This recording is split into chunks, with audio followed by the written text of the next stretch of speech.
орчин уур амьсгалын өөрчлөлтийн яам. Яагаад уур амьсгалын өөрчлөлтийн яам болов? Энийг ярихаас өмнө би та нарт айгүй товчхон түүх яриа.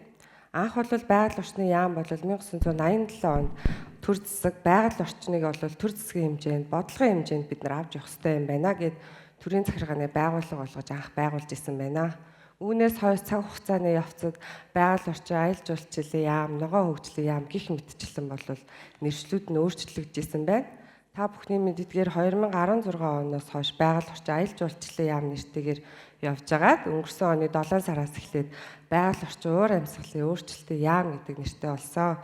За энэ нэртэй болсноо яагаад ийм нэртэй болов гэхээр энэ нэршлүүд өөрчлөгддөг нь тухайн нийгэм эдийн засгийн нөхцөл байдал, төрийн чиг хандлага, бодлого өөрчлөгдөжсэнтэйгээр холбоотойгоор энэ нэршлүүд бол өөрчлөгдөж ирсэн байна. За одоо бол дэлхийн нийтээрээ хүн болгон уур амьсгалын өөрчлөлтийг ярьж байна. Энэ бол дэлхий дээр байгаа маш том халуун сэдвийн нэг.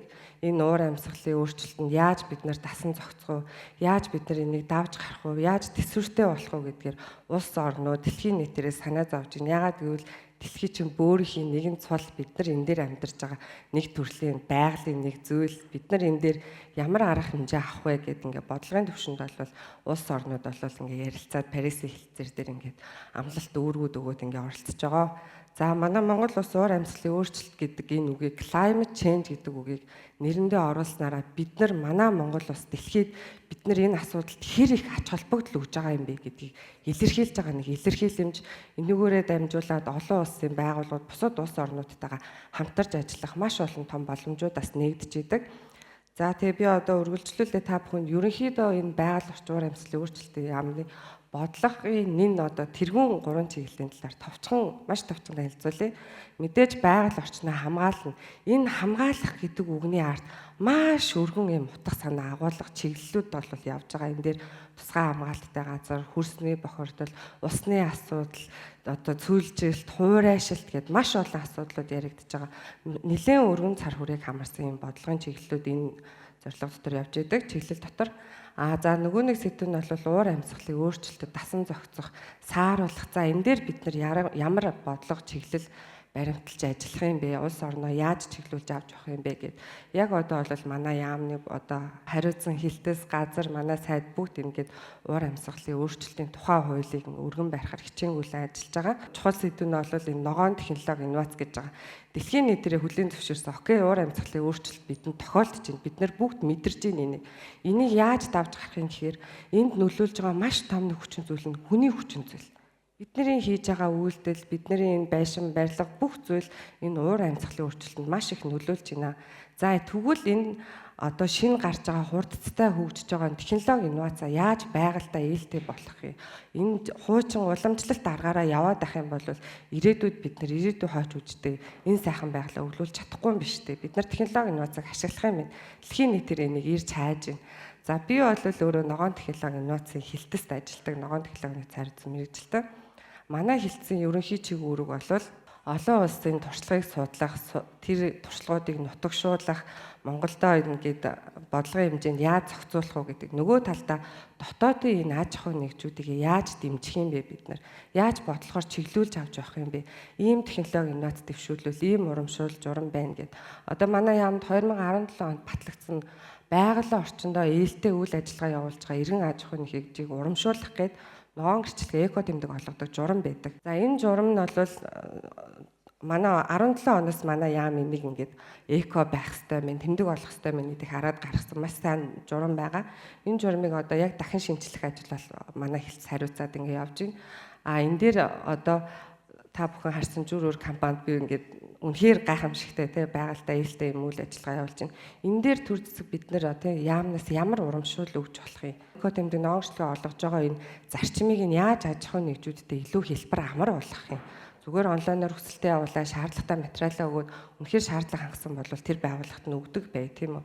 Тэгээд бас нэг чухал зүйл нь Монгол улсын эко тэмдэг бусад улс оронд бас ижилхэн хүлээн зөвшөөрөгддөг бай. Бусад улс орнуудаас гаргаж байгаа стандарт шаардлагад нь нийцдэг бай. Гэх мэтчлэн энэ өргөн агуулгыг багтаагаад ингэж урмаа шинжилж ажиллаж байна. За би тэгээд нэг юм богинохон батсан жишээ дуртай.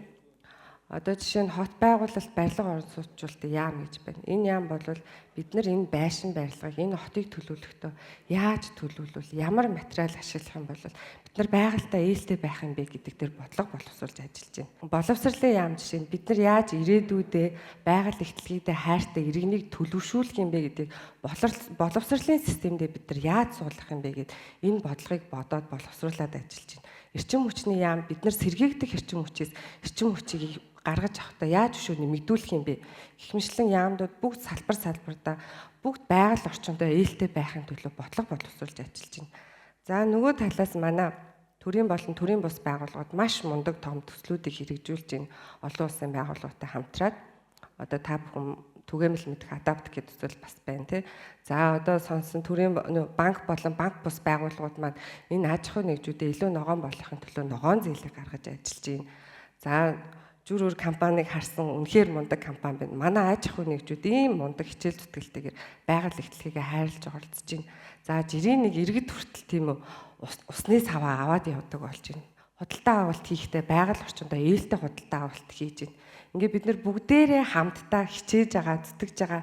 Яг энэ ирчээрээ бид нар бүгдээрээ хамтдаа хичээж зүтгэх хэрэгтэй. Тэгэх юм бол бид энэ одоо тохиолдоод байгаа энэ уур амьсгалын өөрчлөлтийг даван гарч энэ тасан зогцож төсвөртэй байж чадах юм аа. За ингээд илтгэлийнхаа төсвөл би өөрийнхөө талаар товчхон яриа. Яаж яваад би өнөөдөр энэ тайзан дээр ирээд ингээд зогсчихваа. Яагаад энд ирсэн гэдэг талаараа яриа. Би бол Дорнот аймгийн төвд өссөн хөдөөний хүүхэд. Тэгээд бусад хүүхдүүдтэй л адилхан зуны амралтаараа амралт тахсан өмтөнсөнгөө аав ээжигээ дагаа хөдөө явдаг гэсэн. Манай аав их мундаг хүн байдаг. Энэ Дорнот аймагт мянган модыг тарьсан ойн салбарт ажилладаг хүн байдаг.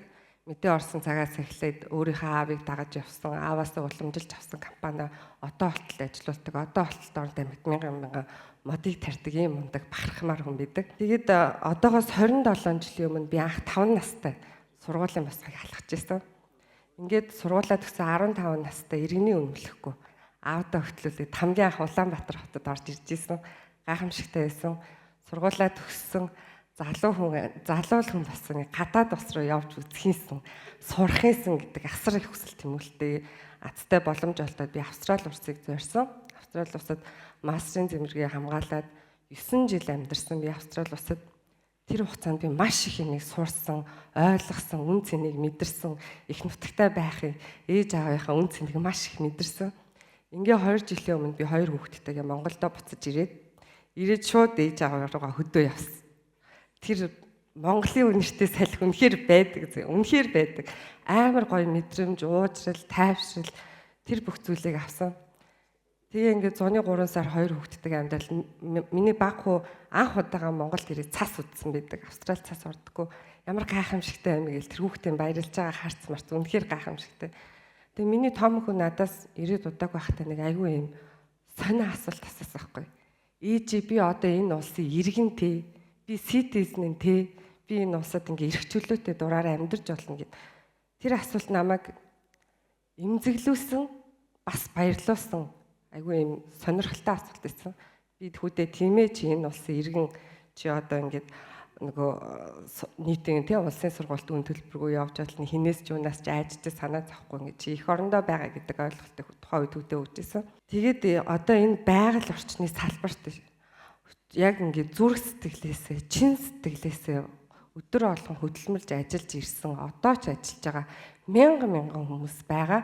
Тэр хүмүүсийг төлөөлөөд одоо би залуухан шинэхэн энэ салбарын ажилтаа өнөөдөр ингээд энд зогсож байна.